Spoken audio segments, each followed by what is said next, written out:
students, today we'll take PYQs on oscillation. Physics 1 मधला lesson oscillation त्याचे आपण PYQs घेऊया MSCET.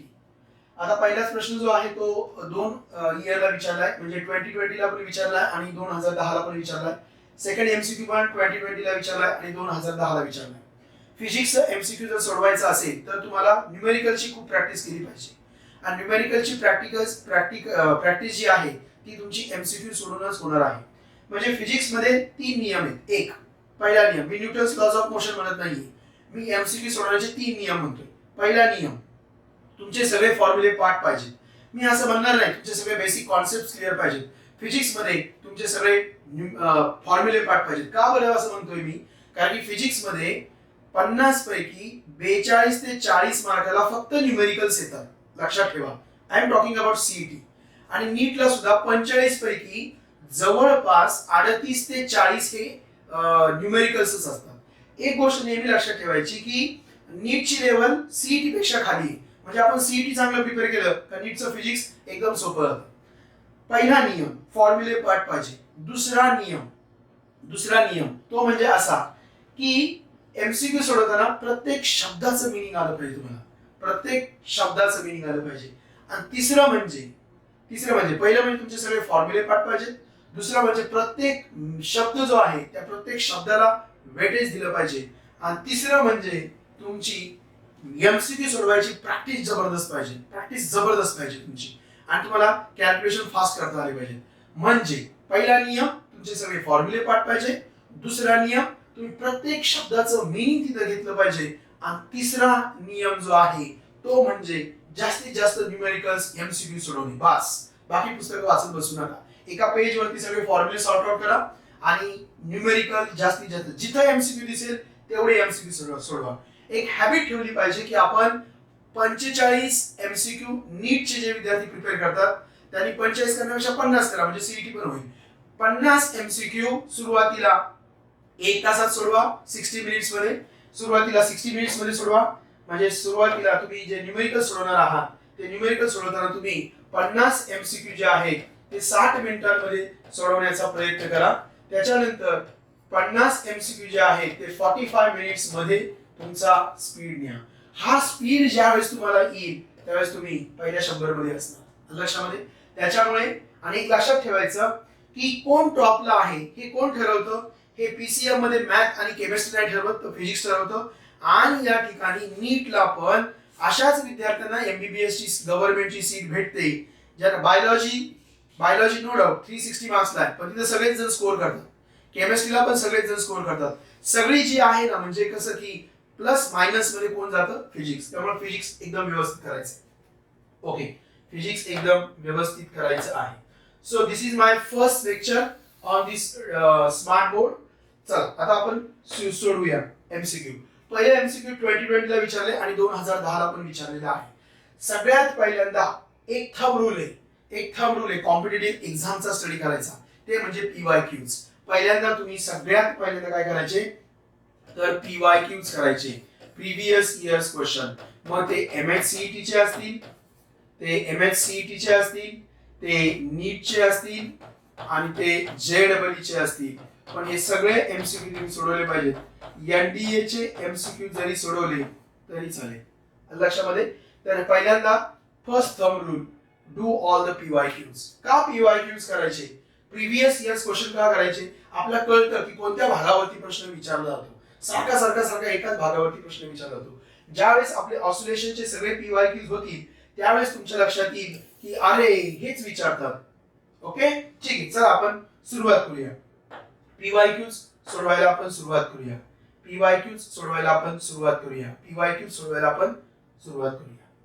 ओके, चलो. काय म्हटले बघा, कसा सोडवायचा असतो न्यूमेरिकल, कसं MCQ सोडवायचं असतं. A simple pendulum. काय दिलंय? A simple pendulum. So question is on simple pendulum. मग माझ्या डोक्यामध्ये लगेच माहिती आली पाहिजे सिंपल पेंडुलमचा एकच formula, T = 2 pi √ L/g. T is period, L is length, G is acceleration due to gravity. एवढाच अभ्यास करायचा. Simple pendulum T = 2 pi √ L/g. पण प्रत्येकाचं मीनिंग माहित पाहिजे. This T is period, this L is length and G is acceleration due to gravity. Of length L, त्याचं length L दिली बघ, हॅज मास एम, मासचं काय घेणं देणं आहे का, नसतं, पिरियड डिपेंड नसतो. It oscillates freely with amplitude A at extreme position. This is very important. ते कशाविषयी बोलले, एक्स्ट्रीम पोझिशन विषयी. मग एक्स्ट्रीम पोझिशन विषयी मला काय माहिती आहे, एक्स्ट्रीम पोझिशनला हा जो एक्स असतो तो काय असतो, ए असतो. G is the acceleration due to gravity. मी मधला प्रश्नच नाही वाचला, मी मधला वर्डच नाही वाचला, तुम्हाला काहीच नाही कळलं. मला एवढं कळलं सिंपल पेंडुलम हे एक्स्ट्रीम पोझिशन आहे. पण बघा सगळ्यात महत्वाचं काय आहे की विचारलंय काय विचारलंय, पोटेन्शियल एनर्जी, पोटेन्शियल एनर्जी विचारली. मग बघा नेहमी लक्षात ठेवायचं एमसीक्यू मध्ये दोन फॉर्म्युले एकत्र केले जातात. आता मी सगळे पीवायक्यूज घेतोय तुमचे आणि मी तुम्हाला एक गोष्ट सांगतो की 10 20 30 1 2 असं देत नाही. सगळे एमसीक्यू बघा, एमसीक्यू मध्ये कुठे नंबर आहे का, 10 20 30 आहे का, 10 20 30 कुठे आहे का, नाही. हे एमएससीईटी आणि नीटचे एमसीक्यू कसे तयार करतात, जेडब्ल्यूचे एमसीक्यू कसे तयार करतात, दोन फॉर्म्युल्याचं कॉम्बिनेशन करतात. सीईटीला आणि नीटला दोन फॉर्म्युले एकत्र करतील, जेईला दोन धडेच एकत्र करतात, दोन चॅप्टर्स एकत्र करतात. चला मग ते विचारले पोटेन्शियल एनर्जी विषयी. मग मी लिहितो पोटेन्शियल एनर्जी. मी काय लिहितो, पोटेन्शियल एनर्जी. बघा potential energy PE equal to काय बघा, 1/2 M omega square A square. मी तुम्हाला ऑलरेडी सांगितले कायनेटिक एनर्जी मध्ये काय येतो, एक्स आणि ए. पोटेन्शियल एनर्जी मध्ये काय येतो, एक्स, पोटेन्शियल एनर्जी मध्ये एक्स आणि टोटल एनर्जी मध्ये काय येतो, ए येतो. मग या ठिकाणी मी जे लिहिलंय चुकीचं लिहिलंय ना, इथं 1/2 M omega square A square नाही येणार. मग पोटेन्शियल एनर्जी मध्ये कोण असतो, एक्स असतो. मग इथे काय येणार 1/2 M omega square X square. So this is potential energy. बरोबर. पण त्यांनी विचारली कुठे रे, ऍट एक्स्ट्रीम पोझिशनला. त्यांनी ऍट एक्स्ट्रीम पोझिशनला विचारलंय. मग एक्स्ट्रीम पोझिशनला एक्स इक्वल टू काय असतो, ए असतो, एक्स इक्वल टू ए असतो. म्हणजेच हे काय होणार 1/2 M omega square 1/2 M omega square A square 1/2 M omega square A square. आता मी ओमेगा टाकणार कारण की ते सिंपल पेंडुलम विषयी पण बोललेत. ते कोणाविषयी बोललेत, सिंपल पेंडुलम विषयी बोललेत.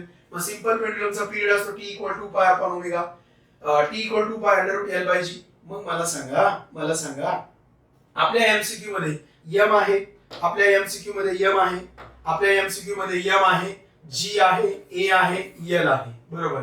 मग आपल्याकडे एम जी एल आहे. म्हणजे एम राहिला पाहिजे, ए राहिला पाहिजे. मग कोण नाही राहिला पाहिजे, ओमेगा स्क्वेअर. मग या ओमेगा स्क्वेअरची व्हॅल्यू मला पुट करायची आहे. मग ओमेगा स्क्वेअरची व्हॅल्यू काय येणार बघा. So this is equal to 1/2 M. मी तुम्हाला सांगितलंय ओमेगा मध्ये टी लपलेला असतो, टी मध्ये ओमेगा लपलेला असतो, ओमेगा मध्ये एन लपलेला असतो.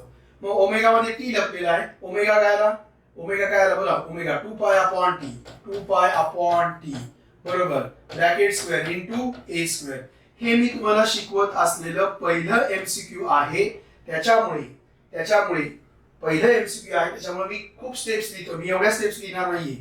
बघा 2 चा स्क्वेअर किती आला 4, पायचा pi square upon T square बरोबर इनटू ए स्क्वेअर. झालं असं. आता टी कोण आहे, 2 pi under root L by जी.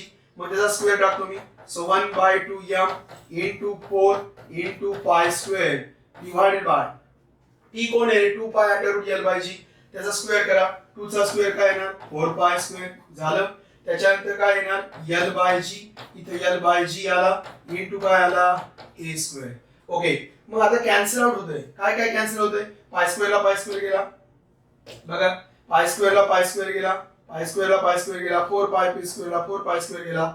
हा जी वरती जाईल. हा जर जी वरती गेला तर बघा वरती कोण राहते त्याचा विचार करूया. वरती राहतो एम, वरती राहतो ए स्क्वेअर, खालचा जी वरती आला आणि मग खाली काय राहिलं 2l.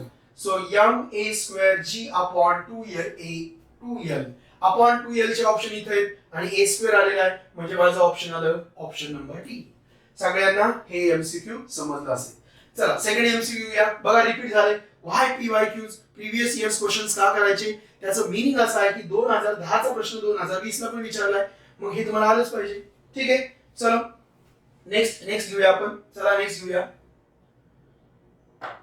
थोडं मी क्लिअर करतो. ओके. हा चला सेकंड एमसीक्यू मध्ये आपण जाऊया. पहिल्यांदा एमसीक्यू नीट वाचायचे. आपलं ठरलंय पहिल्यांदा एमसीक्यू नीट वाचायचे. For a particle performing SHM SHMA म्हणजे सिंपल हार्मोनिक मोशन आहे, म्हणजे ऑसिलेशन मधला प्रश्न आहे. when displacement is x, चला ही गोष्ट सगळी फालतू आहे, बरोबर, याच्यामध्ये मला काहीच नाही भेटलं. The potential energy restoring force acting on is denoted by E आणि F. चला पोटेन्शियल एनर्जी त्यांनी काय म्हटलंय, E म्हटलंय, म्हणू द्या. रिस्टोरिंग फोर्स ला काय म्हटलंय, F म्हटलंय. The relation between x, E आणि F आहे का 10, 20, 25 मध्ये आहे का, नाही. मग परत एकदा त्यांनी दोन फॉर्म्युले कंबाईन केले, एक म्हणजे पोटेन्शियल एनर्जी आणि दुसरा म्हणजे रिस्टोरिंग फोर्स. रिस्टोरिंग फोर्स आणि पोटेन्शियल एनर्जी एकत्र केला. मग पोटेन्शियल एनर्जीचा फॉर्म्युला तुम्हाला माहिती आहे, मगाशीच मी तुम्हाला सांगितलंय, ह्या कलरने कदाचित तुम्हाला ब्लॅक वरती लिहिलेलं दिसणार नाही. So potential energy equal to काय बघा, 1/2 m omega square x square.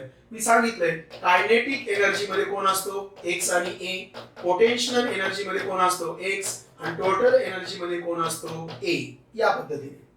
Okay, आता f चा फॉर्म्युला काय, f इक्वल टू kx आहे, f इक्वल टू kx आहे, बरोबर. आता मला काय काय टिकलं पाहिजे बघा, मला काय काय टिकलं पाहिजे, या ठिकाणी काय काय टिकलं पाहिजे, त्या पोटेन्शियल एनर्जीला E म्हणतात. चला मी याला E म्हणतो, याला E म्हटलं 1/2 m omega square x square, ह्या पद्धतीने.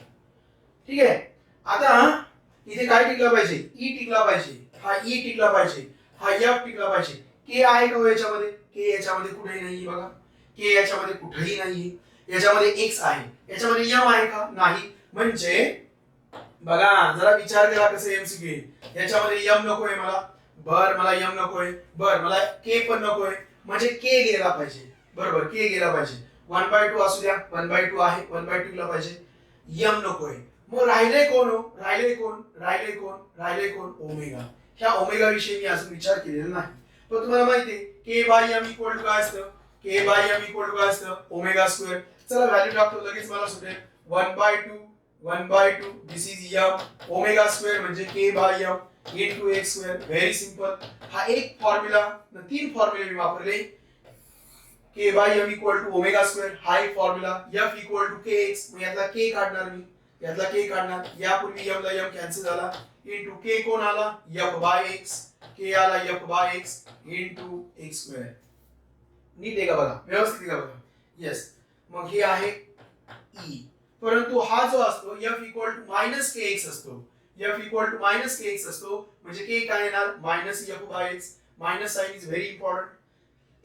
x ला स्क्वेअर गेला, सो E इक्वल टू, मी टॉइस E करून टाकतो, या टू ला इकडे घेतलं, सो मायनस fx, बरोबर, minus fx, minus fx, minus fx,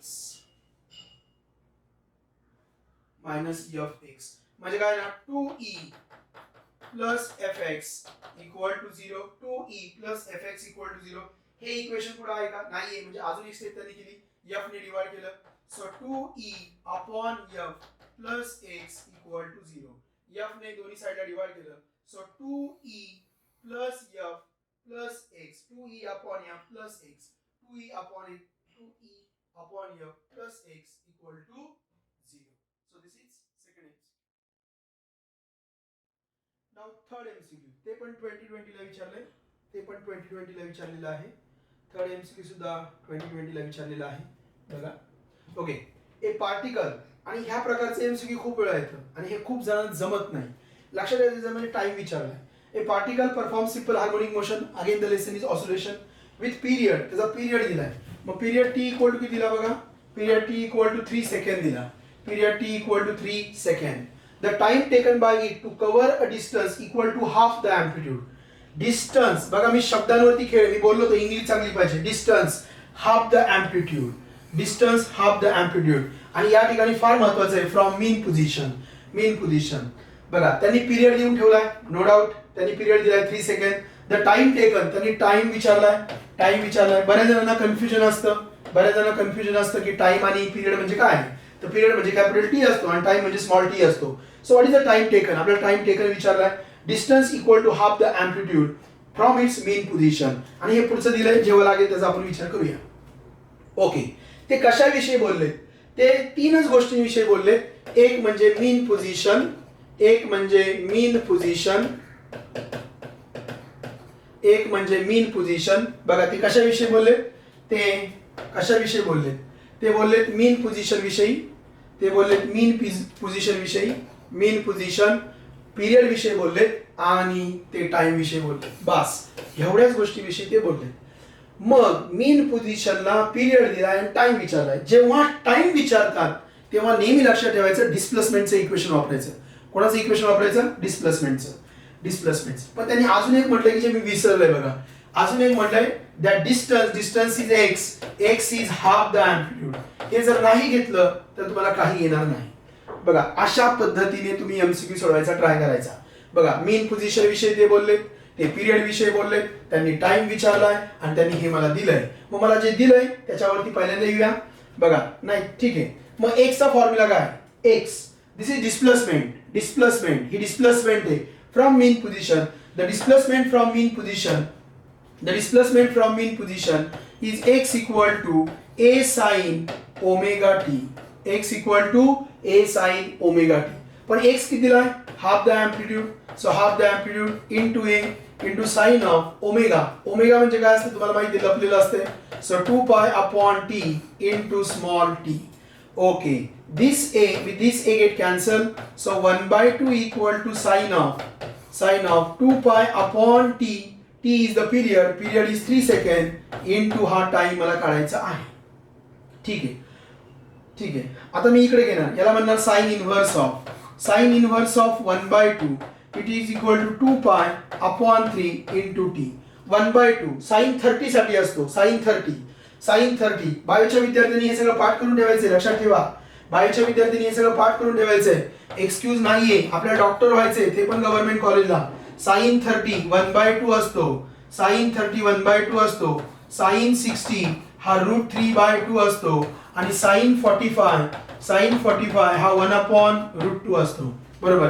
जो साइन 30 असतो तोच कॉस 60 असतो. जो साइन 60 असतो तोच कॉस 30 असतो. आणि आता हे आपले कॉम्पिटिटिव्हचे लेक्चर आहेत त्यामुळे अक्षरच असं आलं आणि दिसलंच नाही. ऐकायला येते ना? नीट ऐकायचं. हा हे अगोदर सांगून ठेवते.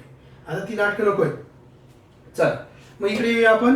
बघा मग साइन इनव्हर्स ऑफ 1/2 म्हणजे कोणाला? 30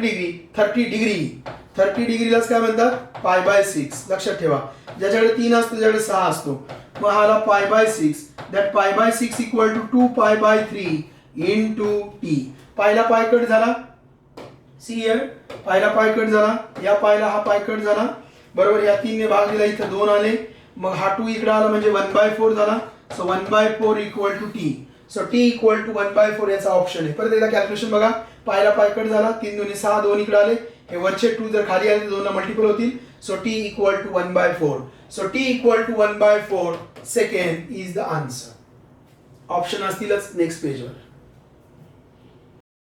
मगाच्या प्रॉब्लेमचं आपलं आन्सर आलं होतं 1/4 second. So option number A. Next MCQ number 4 याला जरा बाजूला ठेवूया. हे थोडं लेंदी एमसीक्यू आपण लास्टला घेऊ. तो पण 2020 आहे.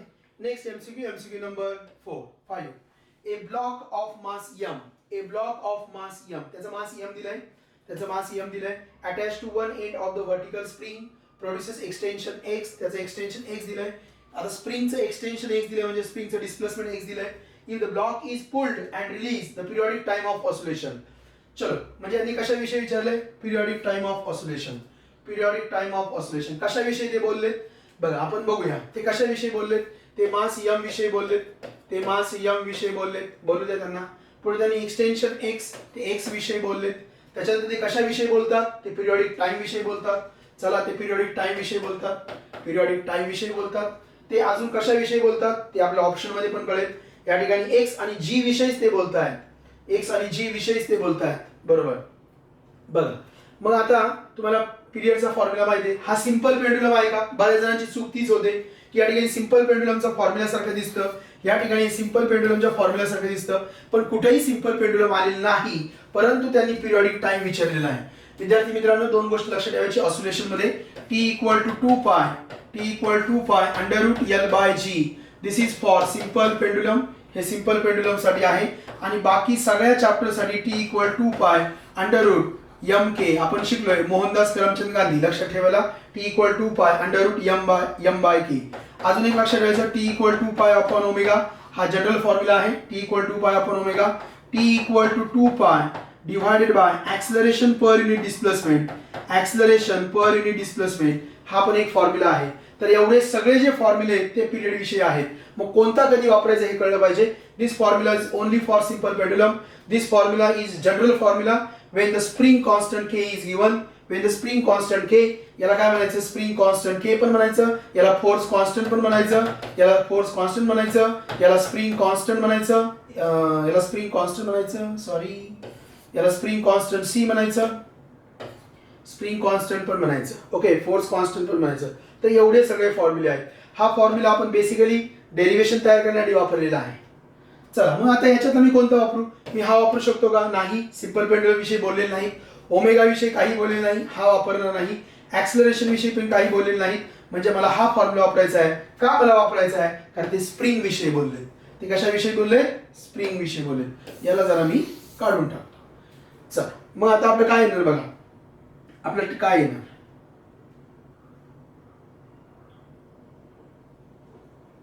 ते कशाविषयी बोलले, ते T equal to pi under root M by K विषयी बोलले. So T equal to pi under root M by K, this is M by K, बरोबर, एम विषयी बोलले. आता एम तुम्हाला माहिती का, एम तुम्हाला माहिती का, नाही, पण तिथे जी आलाय, तिथे जी आलाय, तिथे जी आलेला आहे. मास विषयी पण ते बोललेत. येस, मास पण आपल्याला दिलेला आहे, बरोबर ना, मास पण आपल्याला दिलेला आहे. ते के विषयी बोललेत, तो के पण आपल्याला इथे आलाय. बघा एफ इक्वल टू काय असतं, एफ इक्वल टू असतं के एक्स, एफ इक्वल टू असतं के एक्स. पण एफ काय असतो, एम जी असतो. काय ते जी विषयी बोलतात, ते जी विषयी बोलतायत, ते जे विषयी बोलतायत. So F equal to M G असतं. कारण की या ठिकाणी काय घेतलंय बघा, ब्लॉक घेतलाय. ब्लॉक आला का त्याचं वेट येणार, ब्लॉक आला का त्याचा वेट येणार. वेट म्हणजे काय असतं, एम जी असतं. वेट म्हणजे एम जी असतं. पण वेट म्हणजे कोण असतो, फोर्स असतो.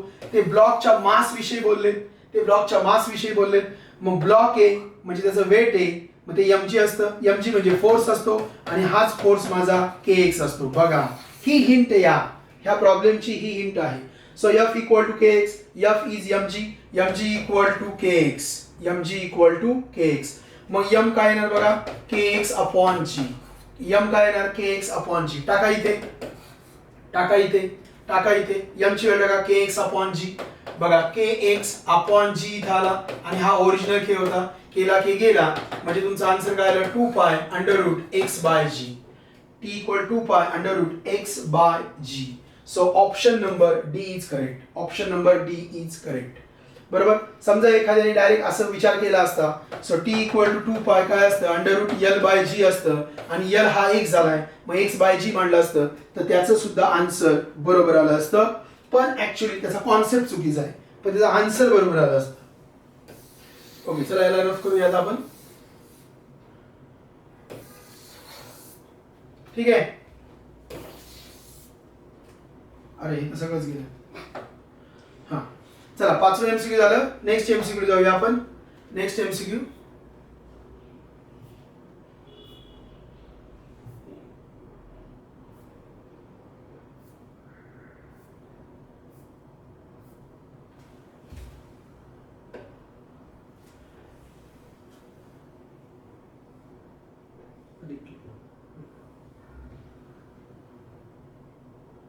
थोडस नवीन आहे सिस्टीमला. ओके चल, काय म्हणले एमसीक्यू नंबर 6 मध्ये काय म्हणले बघा. Two bodies A and B, two bodies A and B of equal mass are suspended from two separate massless springs of force constant K1 आणि K2. दोन बॉडीज आहेत, त्यांचं इक्वल मास आहे, त्यांच्या मास इक्वल बोलले ते, त्यांचं मास काय बोलले ते, इक्वल. त्याचं मास इक्वल आहे, म्हणजे ते मास विषयी बोलले, त्यांचं मास इक्वल आहे, m1 m2 equal to m असणार. त्याच्यानंतर ते काय म्हणतात, suspended to separate massless springs. त्याचे स्प्रिंग कॉन्स्टंट दिलेत K1 K2, त्याचे स्प्रिंग कॉन्स्टंट दिलेत आपल्याला K1 K2, बरोबर. त्याचे स्प्रिंग कॉन्स्टंट दिलेत K1 K2, ते K1 K2 विषयी बोलले. मग K1 आणि K2 विषयी ते बोलले. चला बोलू दे त्यांना. Respectively two bodies oscillate vertically such that their maximum velocities are equal. त्यांच्या मॅक्झिमम व्हेलॉसिटीज इक्वल आहे. मग मॅक्झिमम व्हेलॉसिटी म्हणजे v max. मग v max चा फॉर्म्युला तुमचा काय आहे, a ओमेगा. फॉर्म्युला काय आहे, a omega. So maximum velocities are equal, त्यांच्या मॅक्झिमम व्हेलॉसिटीज इक्वल आहेत. The ratio of the amplitudes of the two body. मग एम्प्लिट्यूडचा रेशो विचारलाय, कशाचा रेशो विचारला? अँप्लिट्यूडचा, म्हणजे A1 अपॉन A2 चा रेशो त्यांनी विचारलेला आहे. आणि ते व्ही मॅक्स विषयी बोलतात. त्याची व्ही मॅक्स कशी? Two bodies oscillate vertically such that maximum velocities are equal. त्यांच्या मॅक्सिमम व्हेलॉसिटीज इक्वल आहे, ह्या इक्वल आहे, त्यांचं मास इक्वल आहे, त्यांचं मास इक्वल आहे, पण त्यांचा स्प्रिंग कॉन्स्टंट डिफरंट आहे. बरोबर. ए चला ना, मग त्यांनी दिले काय? त्यांच्या व्ही मॅक्स सेम आहे, म्हणजे मी काय म्हणणार? A1 omega 1 equal to A2 omega 2 म्हणणार. बरोबर. Because they are maximum velocity. मी तुम्हाला रेग्युलरला पण सांगितलं होतं की व्ही मॅक्स अतिशय महत्वाचा आहे. मग व्ही मॅक्स कोणाला? ए ओमेगा. व्ही मॅक्स कोणाला? ए ओमेगा. ए ओमेगा आलाय, मग त्यांचा व्ही मॅक्स सेम आहे, म्हणजे ए ओमेगा सेम आहे. A1 omega 1 equal to A2 omega 2. Okay, चलो. त्यांचं मास सेम आहे, मग त्यांनी A1 अपॉन A2 विचारलाय. मग आलं ना माझ्याकडं A1 upon A2 equal to omega 2 upon omega 1. बरोबर आहे का? ऑप्शन मध्ये अजिबात नसणार आहे, कारण सीईटी एवढी सोपी नाहीये. बरोबर. मग ओमेगा गेला पाहिजे कशामध्ये? के मध्ये गेला पाहिजे. मग ओमेगा कशामध्ये जातो? 2 पाय अपॉन टी मध्ये. मग 2 पाय अपॉन T1 होणार, 2 पाय अपॉन T1 होणार, 2 पाय अपॉन T2 होणार. बरोबर. T2 वरती जाणार, म्हणजे काय आलं? T2 अपॉन T1 आलं, T2 अपॉन T1 आलं. बरोबर. T2 अपॉन T1 आलं, 2 पाय गेला. मग T2 म्हणजे काय असतो? मग T चा formula T equal 2 pi under root K by M. T equal 2 pi under root K by M. बरोबर आहे ना? मग T काय? T is directly proportional to root K. मग बघा आता काय आलं? A1 upon A2 equal to T2 by T1 equal to root directly proportional आहे, काय येणार? K2 by K1. So under root K2 by K1. ह्या पद्धतीने आन्सर काढले. आता मी खूप लिहिलं, आता मी कमी लिहितो. म्हणजे तुम्हाला प्रॅक्टिस कोणत्या लेवल पर्यंत न्यायची आहे का? हे बघा, हे जे लेक्चर आहे आपलं, हे लेक्चर फक्त यासाठी आहे की एमसीक्यू कसे सोडवायचे असतात. नंतर मी पण स्पीड मध्ये सोडवणार आहे, मी पण वेगवेगळ्या स्टाईल्स वापरणार आहे. चल बघा, कशा पद्धतीने एमसीक्यू सोडवायचं असतं, कशी सिस्टीम असते. तुमचा आन्सर के मध्ये गेलं पाहिजे आणि तुम्हाला विचारला रेशो अँप्लिट्यूडचा, म्हणजे अँप्लिट्यूडचं केशी रिलेशन काय हे मला काढायचंय. अँप्लिट्यूडचं केशी रिलेशन काय? बघा, विचारलंय कोण? अँप्लिट्यूड. कशामध्ये? के मध्ये. मग अँप्लिट्यूडचं केशी रिलेशन काय? केचं रिलेशन कोणाशी आहे? केचं रिलेशन फोर्स विषयी. F equal to KX, F equal to KX, याच्यावरनं फोर्स भेटेल.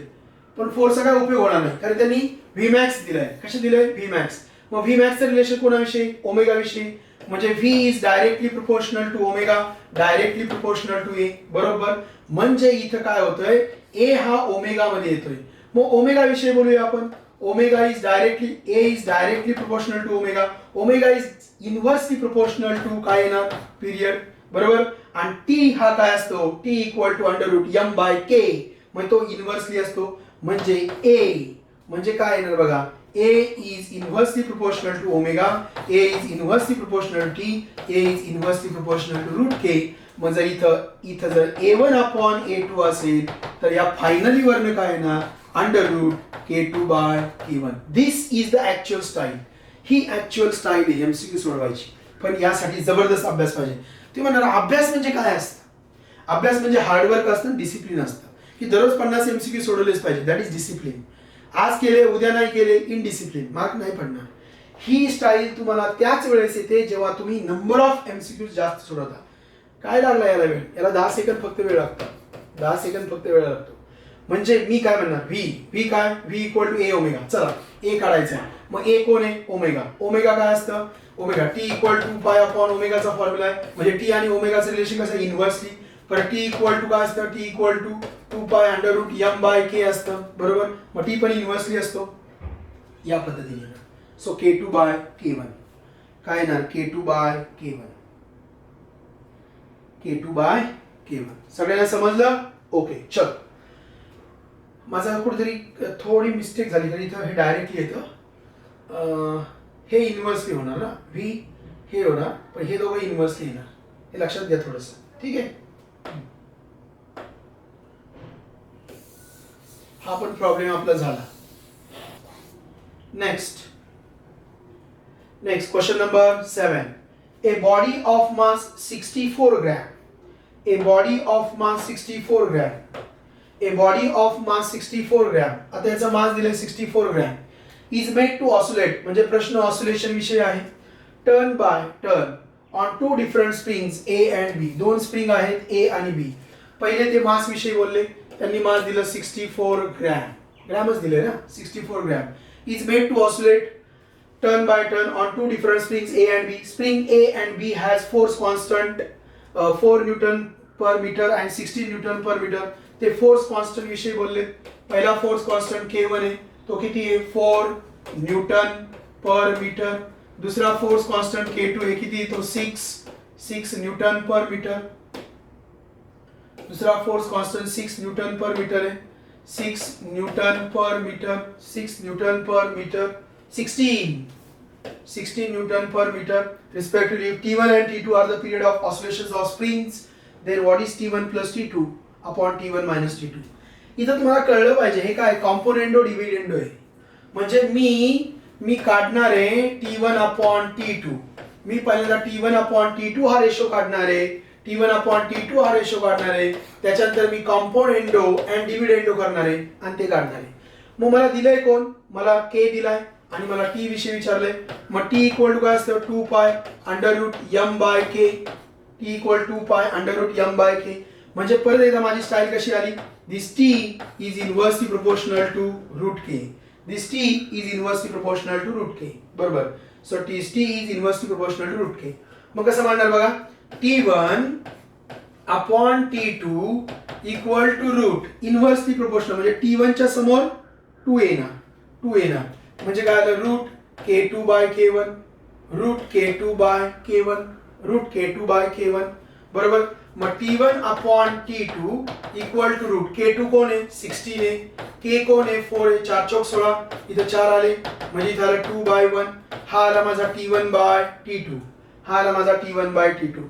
मग जर मी कॉम्पोनेंडो अँड डिव्हिडेंडो केला, कॉम्पोनेंडो अँड डिव्हिडेंडो, कॉम्पोनेंडो म्हणजे वरती ॲडिशन, डिव्हिडेंडो म्हणजे वरती सबट्रॅक्शन.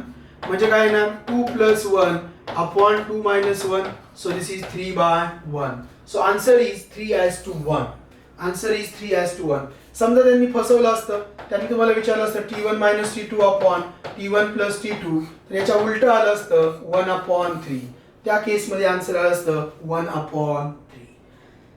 सगळ्यांना एमसीक्यू कळला हा. चला पुढच्या एमसीक्यू जाऊया. 7वं झालं आपलं, 6वं झालं. बघा लक्ष द्या, लक्ष द्या, लक्ष द्या. मी कशा पद्धतीने त्याला ट्रीट करतोय that is very important. Okay चलो नेक्स्ट एमसीक्यू. नेक्स्ट एमसीक्यू आता थोडा वेगळा कलर घेऊ आपण. चला हा कलर घेऊन बघू. The quantity which does not depend, does not vary periodically for a particle, acceleration, displacement, total energy. हा म्हणजे कसा एकदम फ्री दिलाय तुम्हाला. हा फ्री दिलाय तुम्हाला, एकदम फ्री क्वेश्चन दिलाय. Total energy, velocity. बघा आपण displacement x equal to a sine omega T. Yes it is a periodic function. Omega T आलाय म्हणजे पिरियडिक फंक्शन आलाय. x equal to a sine omega म्हणजे 2 pi upon capital T into small T. बरोबर. Velocity काय ना, velocity याची derivative a omega cos omega T येणार.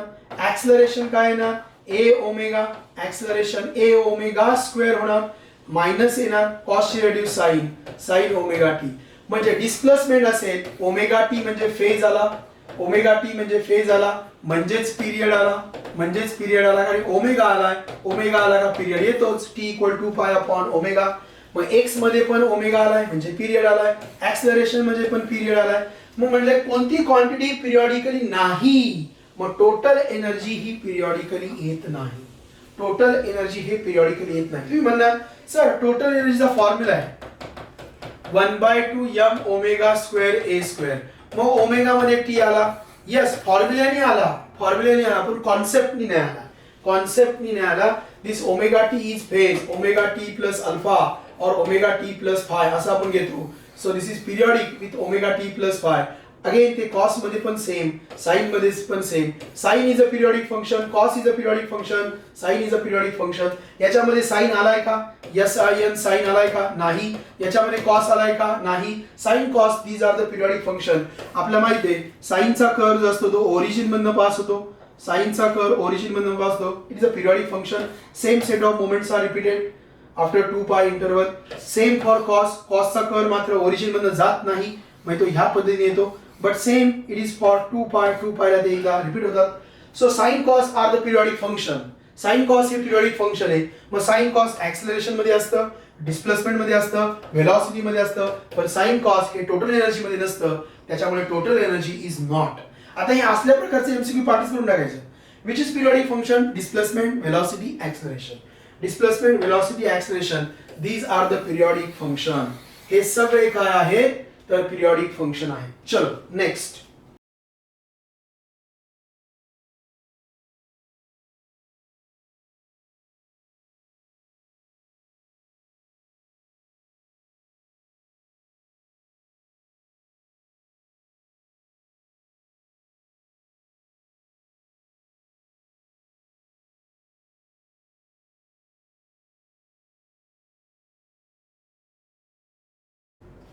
नवा एमसीक्यू तर मी तुम्हाला रेग्युलर मध्ये पण शिकवलाय, म्हणून मी म्हणत असतो की रेग्युलरचे माझे लेक्चर करा, फालतू लेक्चर घेत नाही मी मूर्खांनो.